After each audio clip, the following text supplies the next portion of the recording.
जब Prince Eric अपरिचित देशों से होकर यात्रा कर रहे थे तो उनकी बर्फ नियंत्रण क्षमताएं उन लोगों को आश्चर्यचकित करने और हतप्रभ करने में कभी असफल नहीं हुईं, जिनसे उनका सामना हुआ। हरे भरे जंगलों में उन्होंने उफनती नदियों पर काबू पाया और थके हुए यात्रियों के लिए जादुई बर्फ के पुल बनाए। चिलचिलाती रेगिस्तानों में उन्होंने हवा के ठंडे झोंकों का आह्वान किया, जिससे भीषण गर्मी से राहत मिली।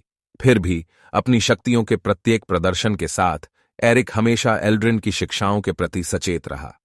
उन्होंने जिन लोगों से मुलाकात की उनमें सद्भाव और खुशी लाने की कोशिश की, और अपनी करुणा और विनम्रता के माध्यम से उन्होंने अपने रास्ते में आने वाले सभी लोगों का दिल जीत लिया।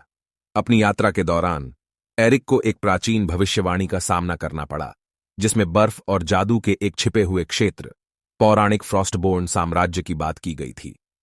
सच्चाई को उजागर करने के लिए दृढ़ संकल्पित होकर उसने सुरागों का पीछा किया, खतरनाक इलाकों को पार किया और कठिन चुनौतियों पर काबू पाया। जैसे जैसे वह क्षेत्र के करीब आया, सर्दियों का परिदृश्य तेज हो गया और बर्फ उसके सामने एक रास्ता बनाती हुई प्रतीत हुई। आखिरकार एरिक अद्वितीय सुंदरता की भूमि ईथर फ्रॉस्टबोर्न किंगडम में पहुंचा। इसके बर्फीले महल उत्तरी रोशनी की मनमोहक चमक के तहत कीमती रत्नों की तरह चमक रहे थे। फिर भी उसे जल्द ही पता चला कि राज्य एक रहस्यमय अभिशाप के अधीन था, जो इसे अनंत शीत ऋतु में डुबो रहा था। फ्रॉस्टबोर्न लोगों की दुर्दशा से प्रभावित होकर एरिक ने अभिशाप को तोड़ने का संकल्प लिया। अपनी शक्ति के सबसे गहरे भंडार का उपयोग करते हुए उसने जादू के स्रोत का सामना किया, एक दुष्ट बर्फ जादूगरनी जो अपने लाभ के लिए राज्य को नियंत्रित करना चाहती थी।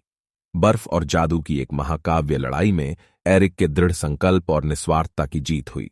श्राप हटने के साथ फ्रॉस्टबोर्न साम्राज्य एक बार फिर फला फूला और इसके आभारी लोगों ने एरिक को एक नायक के रूप में सम्मानित किया। अपने भाग्य को पूरा करने के बाद एरिक अवलोरिया लौट आया। उसकी यात्रा से हमेशा के लिए बदल गया। उन्होंने जो अनुभव प्राप्त किए और विभिन्न देशों के लोगों के साथ जो संबंध बनाए, उन्होंने उनके दिल और आत्मा को समृद्ध किया।